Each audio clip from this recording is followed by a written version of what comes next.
Madame, Monsieur, bonjour, bienvenue à la revue des grandes unes. Allons tout de suite en kiosque voir ce que les titres, voir ce que disent les titres qui ont paru ce matin. Démarrons donc avec le quotidien La Nouvelle Expression qui met en sa une titre traitement dégradant, une ignominie. L'image poignante de Mamadou Mouta rappelle celle de l'arrestation du nationaliste congolais Patrice Emery Lumumba et les traitements inhumains endurés avant son assassinat en janvier 1961 par les hommes du dictateur Mobutu, écrit le journal. Et puis le journal dit des avocats dénoncent les atrocités que subissent les militants du MRC et les leaders anglophones qui ont été conduits au secrétariat d'État à la défense à la suite de la mutinerie de Koningui. Sur cette mutinerie, le journal qui parle aussi des révélations d'un témoin, un détenu qui a requis l'anonymat, qui raconte ce qui s'est passé à la prison centrale de Koningui, un article à lire en page 7 du journal. Le journal parle également de la crise anglophone, la reprise de l'école divise, parents, autres acteurs de l'éducation et certains séparatistes militent pour la reprise des cours de cette rentrée scolaire, mais ils font face à une opposition menée par des groupes armés. Et puis la conférence des anglophones, mobilisation des femmes et des jeunes, le débat sur le sujet se sont poursuivis hier à Buea avec en prime la présence massive des deux cibles du nord-ouest et du sud-ouest. Et puis le journal parle aussi de la pression internationale. Le Congrès américain pour le fédéralisme au Cameroun, la résolution 358 fait des prescriptions à l'intention du gouvernement camerounais et des groupes séparatistes. Article à lire en page 3 du quotidien La Nouvelle Expression. En quatrième de couverture, le journal qui parle de l'Afrique quitte des alternances forcées ou apaisées. Le journal pose donc la question. Une cartographie de ces alternances survenues depuis 2000 place les pays de l'Afrique de l'Ouest au nombre des États ayant porté au pouvoir de nouveaux présidents, alors qu'un pays comme le Cameroun garde encore le dinosaure Paul Biya, écrit le journal. Voilà donc pour ce qui est du quotidien La Nouvelle Expression. Le Messager qui met en sa une les élites de la Damawa, accaparement de les élites de la Damawa sur les braises, Koumvodo, ancien conseiller municipal adjoint au maire de Ngaoundéré 3e, dit combattre le régime qui a donné naissance à des colons fonciers. Affaire Sissiko Ayouk Tabé, dans l'enfer des incongruités procédurales, la mutinerie de Koningui au centre des préoccupations. Et puis sur cette mutinerie, le MRC qui dément la version du gouvernement. Le parti indique que tout est parti effectivement d'une protestation pacifique des prisonniers de la crise anglophone, mais l'incident aurait été mal géré par l'administration pénitentiaire qui aurait décidé de faire sortir d'autres détenus de leur quartier pour faire taire le premier mouvement. Voilà et ce qu'on peut retenir du quotidien Le Messager. Le quotidien Le Jour en sa une. Mais mutinerie à la prison centrale de Yaoundé de Koningui, où sont passés les détenus interpellés. Le ministre de la Communication a avancé le chiffre de 177 personnes en exploitation. Un collectif d'avocats dit n'avoir pas accès à eux et s'en inquiète. Lire le dossier dans le quotidien Le Jour, le quotidien Mutation pour sa part qui parle d'insécurité dans la Damawa, le brasier humanitaire terrorisé et appauvri par des bandes armées centrafricaines et tchadiennes. Près des milliers de Camerounais ont fui leur village et vivent ailleurs dans la misère. Le journal qui parle aussi de la situation sociopolitique, les recommandations du Congrès américain. Mutinerie de Koningui, titre l'indépendant à qui profite le crime, les indices qui gravitent autour d'une sédition orchestrée comme sur du papier à musique. Puis le journal Info Matin qui met à une église de réveil qu'un pasteur détruit la famille de Mbargambois et le quotidien Cameroun Tribune qui parle plutôt du Cameroun-Canada, les adieux du haut-commissaire au président de la République étant arrivé en fin de séjour. Voilà ce qu'on peut retenir de la revue de presse parue ce matin. Place à présent avec nos invités sur le plateau. Camille Nélé, bonjour. Et quelle actualité qui vous a marqué pour ce jour? Bonjour Jean-Paul Chouinat, bonjour téléspectateurs d'Equinox Télévision, bonjour Guillaume Fongan, le sémillant DP de African Forum. L'information qui m'a marqué ce jour, bien évidemment, il est difficile de choisir une information en particulier dans la mesure où on sait très bien qu'à la lecture de tous ces tabloïds et quotidiens qui ont paru ce jour-là, il y a tellement de choses explosives qu'on a du mal à focaliser son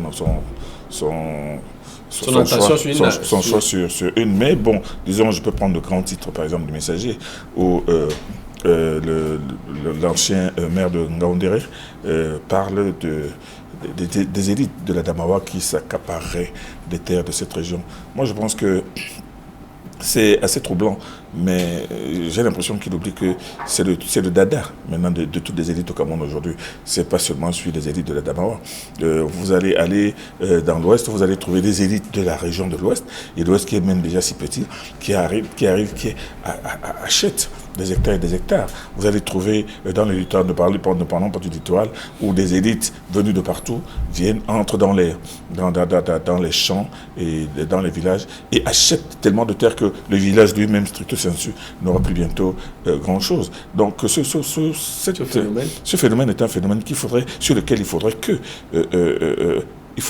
pour lequel il faudrait une réflexion dans ce pays aujourd'hui. Parce que vous ne pouvez pas avoir qu'un seul individu puisse posséder 1000 hectares, 2000 hectares, 3000 hectares. Et pourtant au Cameroun, il y en a beaucoup dont le patrimoine foncier dépasse celui de leur propre village. Et pas forcément dans leur village, mais ailleurs. C'est anormal. Je pense qu'il faudrait... Avec la complicité de l'administration. De l'administration, des chefferies, des individus, du système. Il est anormal qu'une seule personne puisse posséder 5000 hectares, 10 000 hectares, parce qu'elle a la possibilité d'acheter un hectare à 300 à 400 francs. Non, c'est un problème assez sérieux. L'individualisme, Camille. L'accaparement de terres, cette façon de vouloir posséder, absolument posséder. Guy Fongam, bonjour et bienvenue à la revue des Grandes Villes. Bonjour, la Voix de l'Ouest et bonjour doyen Camille Nélé-Coutou de la presse locale et internationale. La Voix de l'Ouest qui tourne désormais dans le littoral. Bien sûr, évidemment. Bien sûr. Comment pouvait-il en être autrement d'ailleurs? Et bonjour à tous les téléspectatrices et téléspectateurs qui prennent du plaisir à regarder les unes qualitatives qui paraissent au Cameroun. Parce qu'on ne dit jamais assez, il y a une kyrielle de journaux qui paraissent au Cameroun et on est parfois obligé de faire un tri pour mettre en avant ce que nous considérons comme les journaux qualitatifs qui se distinguent de par leur rigueur, ça dépend de la qualité leur de l'information traitée. Aussi.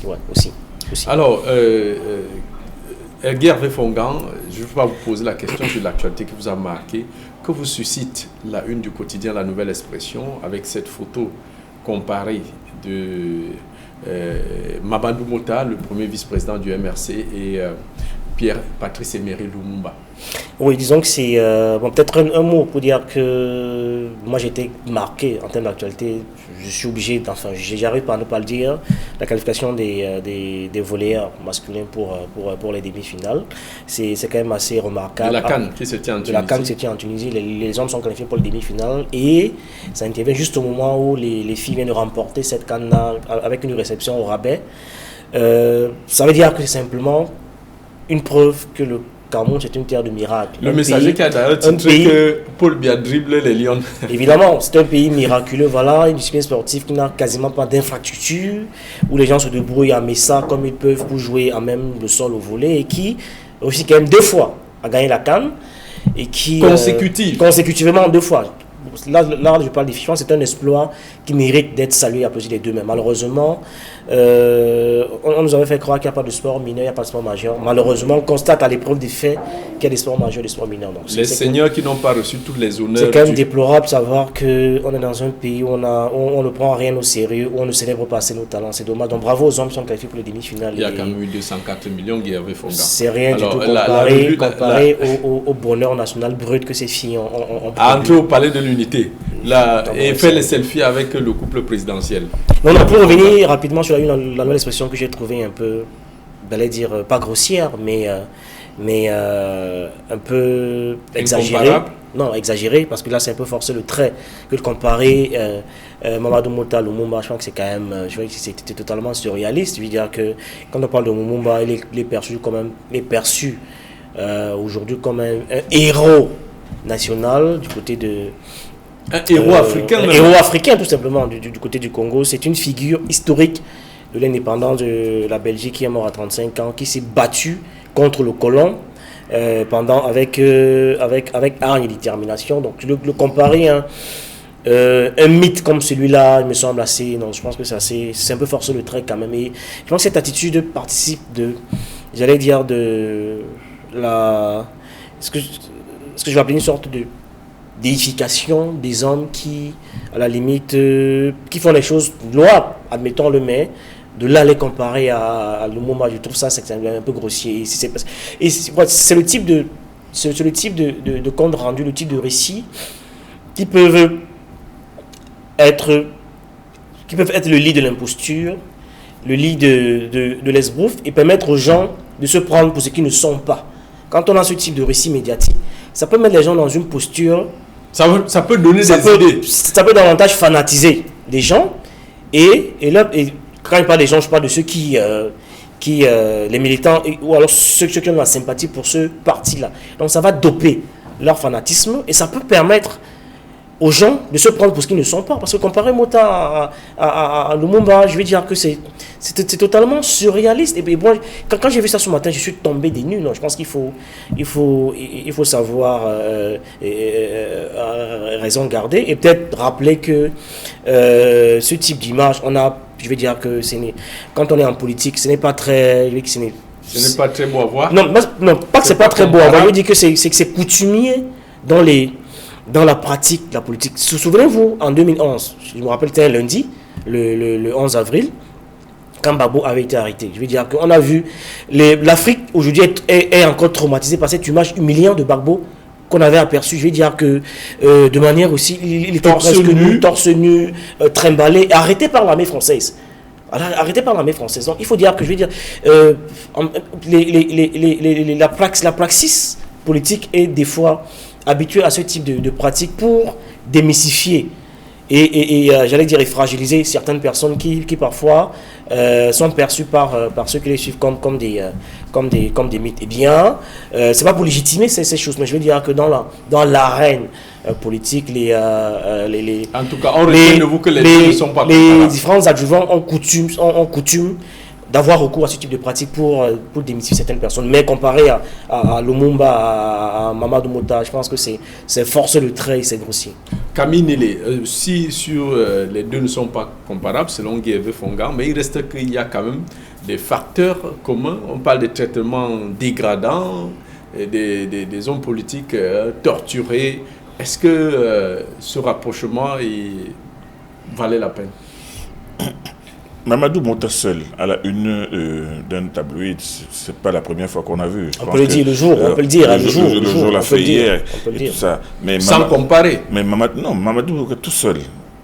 Derrière une cabine d'un pick-up de gendarmerie, oui, on a vu, c'est déjà vu. Ce n'est pas très beau à voir. Mais Mamadou Mota, avec à côté Patrice Lumumba, derrière un car aussi, ficelé, la tête tenue par un militaire. Je pense, comme le dit Guy-Hervé Fongan, que la comparaison est légèrement forcée. Elle est forcée elle est inutile, mais de toutes les manières, bon, certainement ce journaliste a écrit cet article avec ses tripes et on pourrait peut-être lui faire le reproche de s'être éloigné quelque peu de la restitution unique des faits. Mais bon, qu'est-ce que vous voulez, le journaliste est aussi un homme. S'il est un homme, mais il a quand même un contrat vis-à-vis du lecteur, c'est d'essayer de lui donner des faits. Et comme le dit le slogan du groupe Equinox, au-delà de l'image, nous rendons compte. Donc, il faudrait aller au-delà de l'image, mais rendre surtout compte. Donc, moi, je pense que Mamadou Mota, oui, il a été arrêté, oui, il n'a pas été le seul à avoir été jeté derrière cette pick-up. Oui, bon, et ce n'est pas très bien non plus. Ce n'est pas honorable non plus pour les forces de l'ordre de jeter un individu, même s'il est premier vice-président d'un parti politique, oui, mais il faut comprendre que la circonstance à ce moment-là, c'est-à-dire que les conditions de cette posture n'étaient pas aux bises et aux caresses. C'est-à-dire qu'on avait passé une journée pratiquement infernale, avec des coups de feu, avec des saccages, avec des jets de pierre, avec des actions musclées des forces de l'ordre. Donc on ne pouvait pas s'attendre à ce que les personnes interpellés dans la prison, c'est-à-dire que les détenus interpellés soient mis dans des véhicules avec des caresses et des bises. Mais ce que je voudrais dire, c'est que ce qui s'est passé est suffisamment grave pour qu'on ne s'arrête pas sur des détails uniquement destinés à provoquer une sorte de sensiblerie et à sacraliser les gens inutilement. Voilà. Dans tous les cas, au-delà c'était un commentaire de une, Guy-Hervé Fongan, on reste quand même sur ces révélations d'un témoin qui a vécu la scène, ce qui s'est passé à Koundéguy. Il a d'ailleurs requis l'anonymat. Il indique clairement que tout ce grabuge est arrivé parce que l'administration carcérale a libéré les détenus des quartiers dangereux pour aller plutôt s'en prendre aux manifestants. Malheureusement, les détenus dangereux avaient deux objectifs. Ils ont filé tout de suite au quartier VIP où ils ont tout ramassé, objets précieux et de luxe. Est-ce que cette façon de faire, c'était pas aussi trop facile? Non, c'est le serpent qui se mord la queue. Il faut déjà reconnaître, admettre qu'il y a un sous-effectif de personnel pénitentiaire. Donc, quand il y a ce genre de dérapage, ils ne sont pas capables, surtout qu'ils sont pris de court, de réagir immédiatement. Est-ce qu'il ne fallait pas faire appel au renfort, la gendarmerie, la police? Oui, mais le renfort est arrivé, évidemment. Que de libérer. Oui, mais le renfort est arrivé. Le temps que le renfort arrive. La situation était débordée. Mais il faut aussi, je veux dire qu'il faut avoir une lecture globale, holistique de la situation. Le temps d'appeler le renfort, le pire aurait pu se produire, le temps que le renfort arrive. Donc, de deux choses l'une. Ils auraient pu laisser faire, tenter de calmer la situation eux-mêmes, le temps que le renfort arrive, et que entre manifestants qui auraient peut-être eu mort d'homme, de manière assez brutale. Et donc, étant dans l'incapacité de contrôler la situation, eh bien, ils sont allés vers, ils ont eu à faire recours à certains détenus qui c'est un secret de polichinelle de dire que parfois ceux-là entretiennent des rapports privilégiés avec certains gardiens de prison, ils ont quelques facilités, etc. Donc ils se connaissent. Mais ils ne sont pas les seuls. Et donc voilà, donc ils se connaissent, ils savent qu'ils sont capables de faire quoi, donc ils peuvent entrer parfois pour calmer. Et puis ils ont fait comme ils font d'habitude, ils les renvoient vers cette personne dans l'espoir que cette personne allait contenir la foule.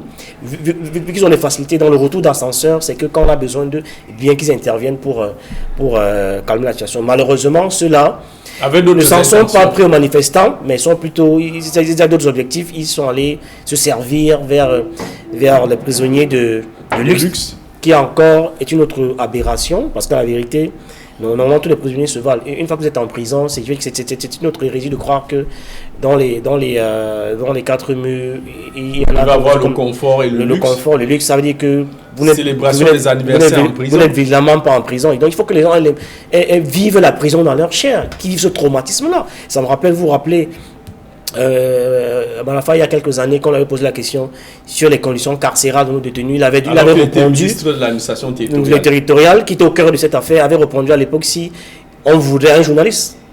Si le journaliste, si on veut qu'il construise un hôtel 4 étoiles pour les prisonniers. Donc maintenant qu'il vit ça dans sa chair lui-même, il comprend que les conditions carcérales devraient être un peu améliorées. Et l'attitude des prisonniers, moi, les gros bras est tout à fait... Moi, les gardiens de prison vis-à-vis des gros bras, ou alors des grands bandits, si vous voulez, est compréhensible. La preuve, sans ces grands bandits, et quelques militants du MRC qui sont allés protéger la prison des femmes qui auraient pu connaître le pire. C'est les mêmes personnes qui sont allées protéger quelques, on va dire quoi, prisonniers de luxe qui peut-être auraient pu perdre leur vie durant ces incidents. Donc quoi qu'on dise, même étant prévenus, quelquefois, ils ont un bon côté que les gardiens de prison utilisent. Camille Nélé, sur cette actualité, il y a eu quand même, le journal indique, le témoin indique qu'il y a eu des coups de feu en prison, notamment un nom de main de Edgar Alain Mbengo, l'ancien ministre, le lieutenant-colonel Mboutou, Joël, le lieutenant-colonel Mboutou, qui a fait des tirs de sommation. Et comment comprendre que dans la prison, on se retrouve avec des armes à feu? Un prisonnier, il faut le dire. Un prisonnier. Attendez-moi, je pense que nous sommes en train de tomber dans la sacralisation de la fabulation. D'abord, ce prisonnier qui donne sa version et qui garde l'anonymat, moi je pense qu'il ne faudrait pas que ce soit l'homme qui a vu l'homme qui a vu l'homme qui a vu la bête. Vous me comprenez? Et vous ne pouvez pas, vous me direz tout ce que vous voudrez, mais vous ne me direz pas que le lieutenant-colonel Mboutou, qui est un détenu parmi les autres, ait pu avoir une arme à feu, soit lui appartenant, soit prêté par un élément des forces de l'ordre. Moi, je pense que tout cela concourt toujours à chercher à diaboliser Alain Edgar Mbengo, parce qu'on ne parle que de lui, on parle qu'il a été au quartier des femmes, qu'on est allé le déloger de là-bas, qu'on est venu le protéger. Bon, on parle sommairement des autres. Moi, je pense qu'il y a aussi une stratégie volontaire de diaboliser certains de ces prisonniers que vous appelez des prisonniers de luxe. Et puis bon, Joël Mboutou, comment a-t-il pu se procurer une arme? Mais pourquoi ce témoin anonyme ne parle que de lui? et ne parle pas des autres. Moi, je pense qu'il faut faire attention. A-t-il pu l'identifier? Il faut faire attention avec ce genre de version. Et moi, je pense que la personne, le journaliste lui-même qui a écrit cet article, aurait dû prendre beaucoup de pincettes pour publier une version comme celle-là. Parce que toutes les 177 personnes qui ont été transportées vers une destination et qui ne sont nulle part. Non, elles sont quelque part. Elles sont en train d'être entendues. Personne ne sait où ils sont. Comprenne. Mais personne ne sait où ils sont. Oui, mais aussi nous sommes tout de même. Nous sommes tout de même dans une république. Quand il y a une histoire comme celle-là, il y a une enquête. Il y a des personnes qui mènent une enquête pour comprendre comment est-ce que les gens ont pu obtenir des couleurs de l'Amazonie à l'intérieur de la prison. Comment ça a démarré? Est-ce que c'était concerté? Il est tout à fait dommage qu'on cherche à comprendre d'où ça vient. Moi, je pense qu'il ne faut pas rester toujours dans la caricature en disant que non, ils ont fait ci, ils ont fait ça. Moi, je pense que là, après cette situation assez déplorable et assez douloureuse, il est absolument normal que l'on comprenne comment en est-on arrivé là et qu'est-ce qui s'est passé. Est-ce qu'il y avait des préparations à l'intérieur? Est-ce qu'il y a des gens, des détenus eux-mêmes, en dehors des prisonniers de l'Amazonie et des autres parties de la crise anglophone, est-ce que d'autres personnes étaient impliquées là-dedans? Il ne faudrait pas s'en tenir à ce genre de considération, parce que c'est ça qui va pousser certainement les autorités judiciaires peut-être à créer d'autres situations qui n'existaient pas. Donc, je persiste à dire qu'un article comme celui-là, il faut le prendre avec beaucoup de pincettes. Mais, et attendre maintenant, il est vrai que 24 heures après l'émeute, le ministre de la Communication a commis un communiqué assez laconique, mais qui traduit entre les lignes le malaise du gouvernement par rapport à cette situation. Parce qu'il a reconnu effectivement qu'il y avait peut-être des raisons d'être frustré, de pouvoir faire ci, mais la réalité, elle est là. Tout est né. Et tout repose effectivement sur cette lenteur judiciaire, sur... Quel que soit le bout, le sens dans lequel on le retourne. Il y a les lenteurs judiciaires, il y a la surpopulation carcérale et bien entendu les conditions de vie des détenus. Un joli cocktail absolument explosif. Un cocktail explosif pour qu'on arrive à cette situation. Oui, juste un mot. Un mot pour dire que je comprends très bien la prudence rhétorique que le doyen convoque ici, mais il faut rappeler que en dehors peut-être de l'arme à feu qui semble poser problème, l'ensemble du récit concorde avec tout ce qu'on a eu à recevoir jusqu'ici. C'est-à-dire que les prisonniers, les grands bandits qui ont intervenu, ce n'est pas une fiction, c'est une réalité. Ça s'est passé exactement comme ça. Qui s'est déplacé, exactement, ça s'est passé exactement comme ça. Donc il y a des versions comme celle-là qui concordent, qui peuvent...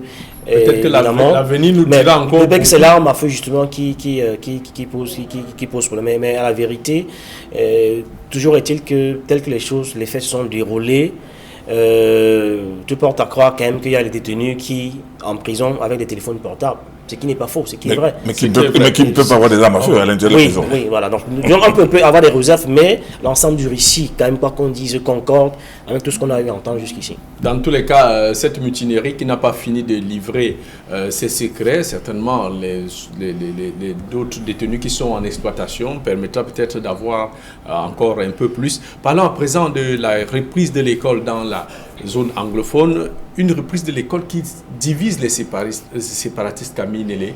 Nous sommes à un mois de la rentrée scolaire. Un camp qui pense qu'il faut que l'école reprenne, d'autres plus radicaux indiquent qu'il n'est pas question que l'école commence tant qu'il n'y a pas de cessez-le-feu. Les enfants ne peuvent pas aller à l'école au milieu des coups de feu.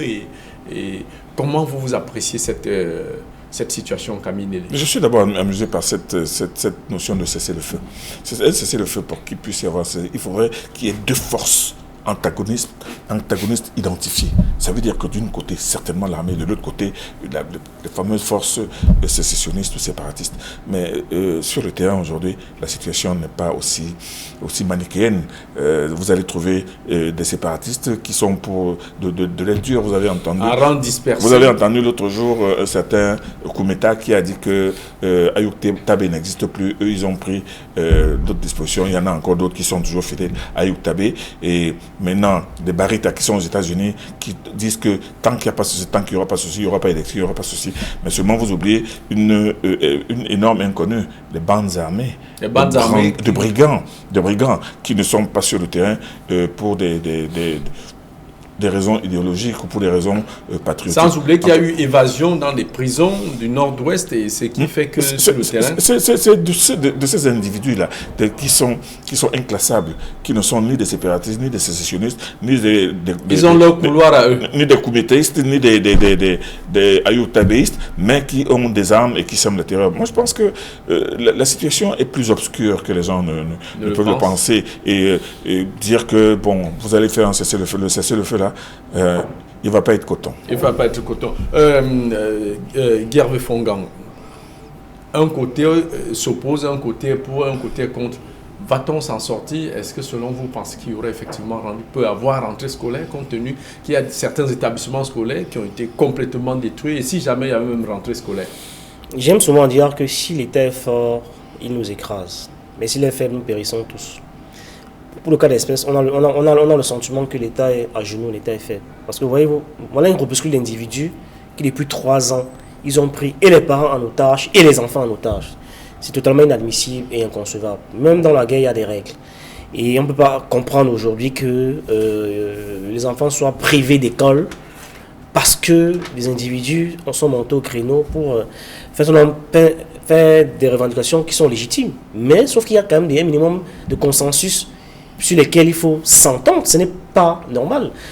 Aujourd'hui, Ayoub Tabé, qui s'est inscrit dans le processus de dialogue, tel que appelé de tous ses voeux par le Premier ministre qui était dans les deux régions. Dans les deux régions, eh bien, pour une fois qu'il a envoyé les signaux de dialogue vis-à-vis du régime, tout de suite, il a été débarqué par ses son poste pairs de président de la République virtuelle. Ça veut dire qu'on a l'impression que finalement, je veux dire que ces gens ne sont pas prédisposés à un...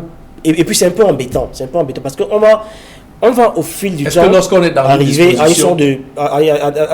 des sortes de métastases, comme dans des pays voisins, au Cameroun, on aura plusieurs rébellions qui vont naître. Et ce n'est pas sain, ce n'est pas bien parce qu'on va tendre vers ça à la longue. À cette allure-là, il y aura...